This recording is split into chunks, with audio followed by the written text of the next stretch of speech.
ನಾನೇನ್ ಹೇಳ್ತಾ ಇರೋಂಥದ್ದು ಅಂತಂದ್ರೆ ಇನ್ನೂ ಸರ್ಪ್ರೈಸಿಂಗ್ ರಿಸಲ್ಟ್ ಇರುತ್ತೆ, ನೀವು ನೋಡ್ಕೊಳ್ಳಿ ಅಂತ ಹೇಳ್ತಾ ಇದ್ದೀನಿ. ಕರ್ನಾಟಕ ಲೆಕ್ಕಾಚಾರ ಮಾತಾಡೋಣ. ಕರ್ನಾಟಕದಲ್ಲಿ ಯಾರಿಗೆ ಮುನ್ನಡೆ ಸಿಗುವ ಸಾಧ್ಯತೆ ಇದೆ? ಕರ್ನಾಟಕದಲ್ಲಿ ಈವರೆಗಿನ ಲೆಕ್ಕಾಚಾರಗಳನ್ನು ನೋಡಿದ್ರೆ ನೋಡಿ, ಇಂಡಿಯಾ ಟಿವಿ ಹೇಳುತ್ತೆ ಬಿಜೆಪಿ 18ರಿಂದ 22, ಜೆಡಿಎಸ್ 1ರಿಂದ 3, ಕಾಂಗ್ರೆಸ್ 4ರಿಂದ 8. ಪೋಲ್ ಸ್ಟಾರ್ಟ್ ಹೇಳುತ್ತೆ BJP 18, JDS 2, Congress 8. So BJP single largest ಇದ್ರೂ ಕೂಡ ಕಾಂಗ್ರೆಸ್ ಸಂಖ್ಯೆ ಬಹಳ ಗಣನೀಯವಾಗಿದೆ. ಇಂಡಿಯಾ ಟುಡೇ ಹೇಳುತ್ತೆ ಬಿಜೆಪಿ 20ರಿಂದ 22, ಜೆಡಿಎಸ್ 2ರಿಂದ 3, ಕಾಂಗ್ರೆಸ್ 3ರಿಂದ 5. ಪೋಲ್ ಹಬ್ ಹೇಳುತ್ತೆ 21ರಿಂದ 24 ಬಿಜೆಪಿಗೆ, ಜೆಡಿಎಸ್ 1ರಿಂದ 2, ಕಾಂಗ್ರೆಸ್ 3ರಿಂದ 7.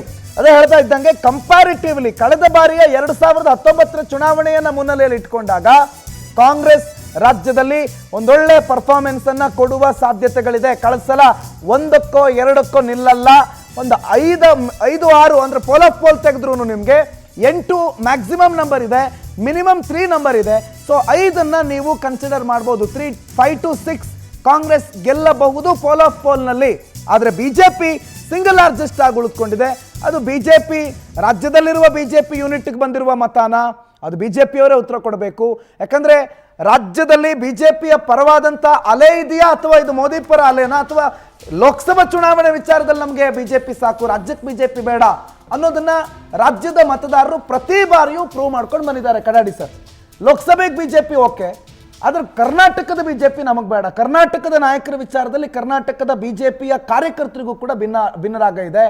ಒಂದು ಟೈಮಲ್ಲಿ 100ನ್ನ ತಲುಪಿದ್ದಂಥ ಬಿಜೆಪಿ ಇವತ್ತು 66ಕ್ಕೆ ಬರೋದಕ್ಕೆ ಬಿಜೆಪಿಯ ನಾಯಕರುಗಳೇ ಕಾರಣ ಅನ್ನೋದು ಕಾರ್ಯಕರ್ತರು ಆಡ್ತಾ ಇರುವಂಥ ಮಾತು. ನಂಬರ್ಸ್ ಕಡಿಮೆ ಆಗುತ್ತೆ ಅಂತ